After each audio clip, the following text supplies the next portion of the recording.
In Big Sky Country, a decades-long environmental cleanup is nearly complete. Anaconda, Montana, used to be one of the most polluted places in America. Today, this community, which once helped fuel the Industrial Revolution, is making big strides to restore its beauty.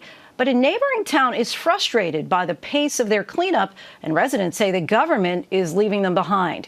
ABC News Live anchor Kayna Whitworth first traveled to the region last fall and has this in-depth report in tonight's Prime Focus. In Big Sky Country, there are big changes happening. These lush green hills, now full of plants and wildlife, were once the epicenter of the world's copper supply and all the pollution that came with it. If you would have seen it, almost 40 years ago, it was kind of like a moonscape up here. The industry dried up in the 1980s and left behind a toxic mess spanning hundreds of miles. The community had to scramble, find employment elsewhere, move other directions. It's taken decades, huge investment, and a massive cleanup that is now finally paying off. Do you consider that the biggest success story so far? I think it has to be one of the biggest. Bringing some towns back from the brink. There's a lot of hammers and cranes and construction. We haven't seen this in, 50 years. And others feeling left in the dust. If lead's going to kill you in Anaconda, it's going to kill you in Butte. It towers over this community and the region, and for decades, this smokestack has been a symbol of prosperity and peril in Anaconda. If you ask people here, they'll tell you it built this community. There's a real sense of pride. It's fed and kept our family warm for many years. At 585 feet, this is the tallest freestanding masonry structure in the world. In fact, it's so big you can actually fit the Washington Monument inside. It's a legacy to the Industrial Revolution. But because of its height, smelter emissions, like heavy metals and arsenic, impacted 300 square miles. Copper ore processed here helped electrify the nation and was used to make coins, car radiators, air conditioning systems, and so much more. By 1981, the mine closed, and the area turned into a polluted mess, designated a Superfund site by the government. But the smokestack remained. And those heavy metals and arsenic took their toll on the surrounding ecosystem, destroying vegetation, killing animals, and driving away concerned citizens who once called this place home. There was no vegetation, and so to have a lot of this vegetation coming back, it's really something neat. You could say Charlie Coleman's life work is trying to get this place cleaned up. The former EPA project manager spearheaded the Superfund cleanup effort for nearly 40 years. There's a real sense of pride. The amount of work that we've been able to do, working with the community along the way, helping them to get some of the things they wanted, restoring the environment in the area. Coleman worked in tandem with various government agencies, city officials, and the mine's owner, the Atlantic Richfield Company, now a subsidiary by BP, to remove contaminants from the soil and waterways to what the government deemed acceptable levels. And the work continues.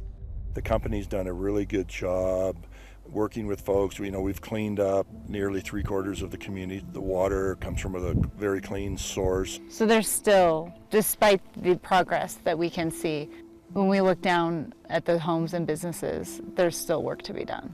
Yeah, there's still yards that need to be cleaned up. That'll still go on until the 2025 time frame. As the area is redeveloped, soils will be tested. That yard work includes soil revitalization and attic cleaning to remove traces of toxic dust for all homes in the community. We've been sampling and remediating yards pretty heavy since about 2015.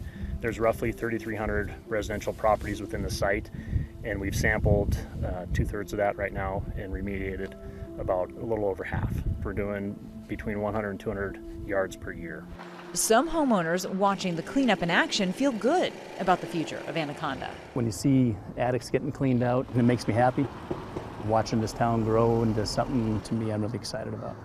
And as the cleanup efforts breathe new life into the community, so do small business opportunities, something the city's chief executive officer has been working on tirelessly. The fallout of the community with the loss of the smelter was huge. The community had to scramble, find employment elsewhere, move other directions, and try to somehow make this an economic stable community. Unfortunately, it wasn't for 40 years. And we're just now finally starting to recover from that. Families are now relocating back to Anaconda. Developers are moving in. And a Jack Nicklaus golf course complete with mining remnants and black sand pits from the smelter slag. The 18 holes are built right over toxic waste, covered by 18 inches of dirt. We are a Superfund site where the component is waste in place. It needs to be safe, but you can't, obviously, the slag pile, as you were able to see earlier, that wasn't able to be moved somewhere. So what we've done is cover it and make it safe and revegetate it. The EPA says the clean dirt on top dilutes any lingering contaminants to acceptable levels under 400 parts per million. But just a few miles down the highway, a similar town with a very different story. In its heyday, Butte, Montana was the biggest city between Chicago and San Francisco.